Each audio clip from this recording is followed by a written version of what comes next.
আজ রান্না করব লাউ চিংড়ি। তোমরা গল্পের বইয়ে লাউ চিংড়ির কথা পড়েছো, তো লাউগুলোকে সাইজ করে কেটে নিয়েছি কুচি কুচি করে। এরপর কড়াইতে তেল দিয়ে আগে চিংড়ি মাছগুলোকে ভেজে নেব। চিংড়ি মাছগুলোর মধ্যে একটু নুন আর হলুদ দিয়ে নিয়েছি আর পরিষ্কার করে কেটে ধুয়ে নিয়েছি। তারপর এবার চিংড়ি মাছগুলো হালকা ফ্রাই হয়ে গেলে ওটাকে আলাদা বাটি করে নামিয়ে রেখে দেবো। এরপর কড়াইতে আবার সর্ষের তেল দেবো।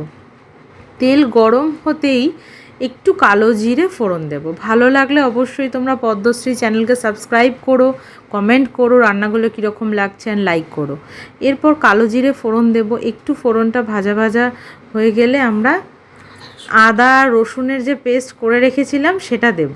সেটা দিয়ে ভালো করে নাড়াচাড়া করে নেবো, একটু ভাজা ভাজা করে নেবো, নাহলে মশলার গন্ধ ছাড়বে। যখন দেখবো মশলা থেকে তেল বেরোচ্ছে তখন ভেজে রাখা চিংড়ি মাছগুলো দিয়ে মশলার সাথে ভালো করে নাড়াচাড়া করে নেব, যাতে চিংড়ি মাছগুলো পেস্টের সাথে মানে আদা রসুনের যে পেস্ট ছিল সেটার সাথে ভালো করে মিশে যায়।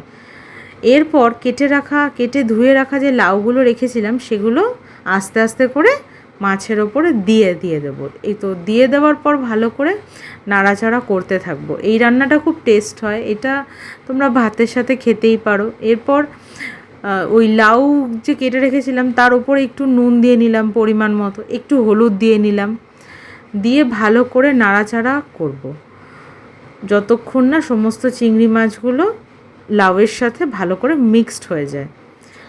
ভালো করে নাড়বো। এই রান্নাটাতে আপনারা কিন্তু জল দেবেন না, কারণ জল দিলে এমনিতেই লাউ বাঁধাকপি এগুলোতে জল বেরোয় ফোটার পর, তো জল দিলে রান্নাটা খেতেও খারাপ হবে এবং অনেক সময় লেগে যাবে। আমি মিষ্টির জন্য চিনি ইউজ করি না, অল্প একটু গুড় দিয়ে নিলাম, তাহলে ঠিকঠাক হবে। এরপর একটু চাপা দেবো, কারণ লাউ থেকে নিজেই জল বেরোয় আর সেই জলেই রান্নাটা সিদ্ধ হবে।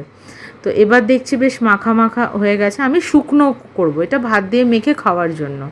সামনের একটা পদ হিসাবে এটা খেতেই পারেন ভাতের সাথে, দুপুরবেলা ভালোই লাগবে। তো আপনারা খেয়ে বানিয়ে বলবেন কেমন লাগলো রেসিপিটা। হয়ে গেল আমার রেসিপি।